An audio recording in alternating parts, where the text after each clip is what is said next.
What's going on, YouTube? It's Fiend Figs back here with a great episode for you today. Thanks for taking time out of your day for watching. Make sure to follow me on Instagram at Fiend Figs. Make sure to like, comment, and subscribe, and comment some video ideas you'd like to see. I always want you guys to comment video ideas so I can provide content that you guys would like. So today we have a very interesting video. Today we're going to be going over 9 different WWE weapons used in matches. Which ones are real? Which ones are fake? What are they made of? When were they introduced?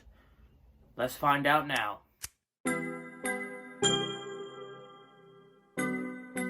First weapon we have are tables. Tables matches were introduced at the 2000 Royal Rumble in the iconic match involving the Hardy Boys and the Dudley Boys. And since then, it has grown to become one of the staples and most popular matches. While WWE might suggest otherwise, the tables themselves are made of extremely thin chipboard, which means that they are very fragile and can barely hold the weight of a full-grown man thrown onto it. That's why you see them break pretty easily. The tables are extremely safe to use for the wrestlers, although the larger-than-life personas portrayed by the wrestlers make it look like their superhuman strength made them break regular tables. Next, we're continuing with the tables. I apologize. My camera messed up. Despite this, the metal poles holding up the table can cause some damage, and there have been instances where improper technique means that the wrestlers don't break the table in half. There is very rarely any real damage done to the wrestler, other than the awkwardness of the wrestler having to be put through the table once again. The tables used in Japan wrestling promotions, like, all the brands in Japan, their tables, however, are made of real wood, and that is why they rarely break when the wrestlers are thrown into the tables. They rarely break, that's why. Next, we have Kendo Sticks. The sticks you see made out of wood that you see swinging around, Kendo Sticks are very popular as WWE weapons, in part due to the aesthetics of beating someone up with a stick, but also due to the fact that there is very little possibility of damage being done. The sticks are made from very hollow wood and usually break apart after the hits on the body. The tape on both sides of the stick allows it to stay together for a few moments before coming apart. These extra blows before breaking can cause some damage to the wrestler's body. There also have been cases of defective kendo sticks causing damage to wrestlers, most notably in the match with Big Show in it at the WWE pay-per-view One Night Stand in the year 2008. Number 3 is the garbage can. The garbage can can be used as WWE. The garbage can are used as WWE weapons, which are vastly different from the regular garbage cans that have been used in our everyday households.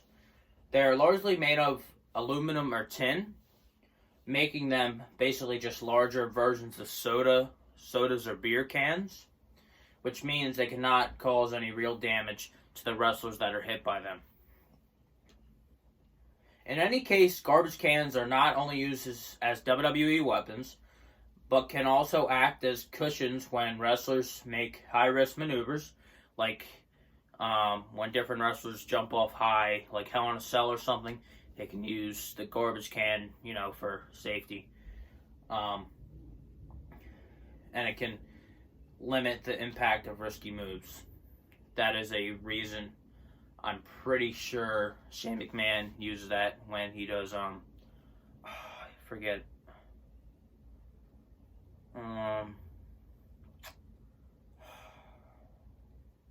I forget the name, but it's when he flies feet first across the ring and hits the opponent with his drop kicks the opponent, you could say.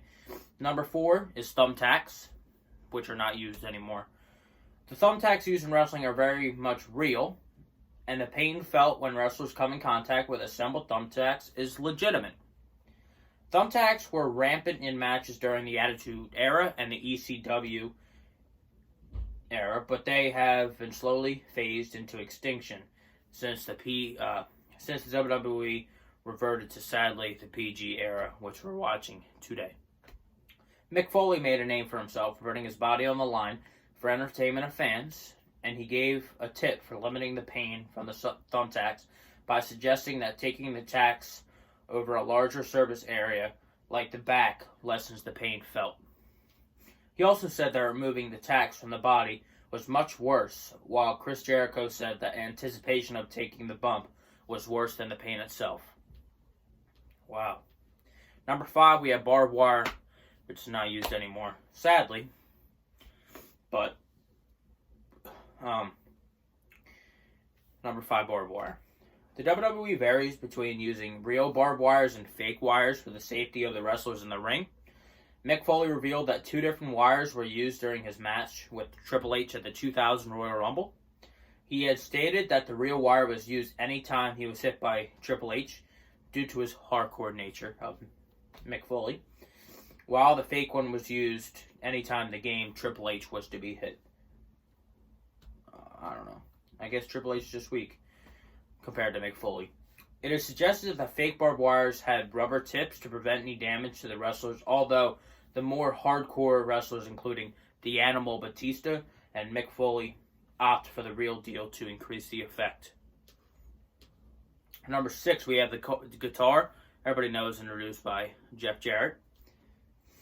Jeff Jarrett popularized the use of the guitar as a weapon, often smashing it over the heads of opponents during matches. The guitars are real guitars, but they have been disbanded from the inside, making them empty and easy to smash when they come in contact with another wrestler's body. The smashing and loud pop, when broken, make for a good aesthetic viewing, but there was an instance when Jake the Snake Roberts was hit on the head by the Honky Tonk Man. However, the stunt was pulled with a solid, unshaved guitar, leading to real head injury for Jake the Snake Roberts. I remember hearing about that. Number 7, glass, which is also not used anymore because these weapons aren't even... It's because of the PG era, they're not used. Number 7, glass. Throwing wrestlers through glass objects have been common throughout history, and perhaps the most famous enactment of this scene was when Shawn Michaels gave Marty Jannetty a Sweet Chin music before throwing him through a window in 1992 in your house to break up the rockers and kickstart Shawn Michaels' solo career.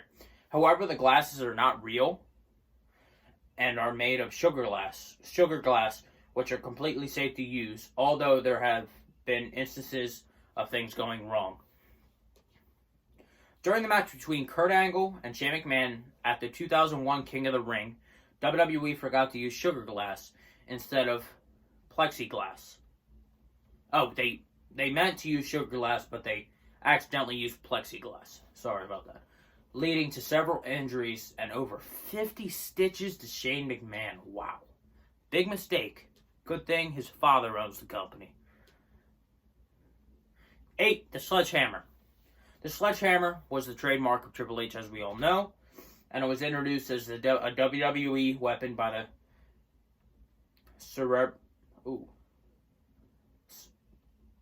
It was introduced in 1999, we'll say that. However, the hammer was used by the game was initially not real at the time of the introduction. It was made up of a rubber head attached to a wooden base, and the only times Triple H used a real hammer was when it was used on an object and not a human being. Because, it's a sledgehammer. However, a major mishap occurred in the WrestleMania 17 match between Triple H and The Undertaker. The hammer broke after the impact on Undertaker's head, causing an injury to the dead man, The Undertaker, and this had a major say on how it was used moving ahead in time. From then on, the company elected Triple H to use real hammers, but he uses his hand to cover the metal. That's why you see them hit like this, not always like this, so the impact isn't as strong.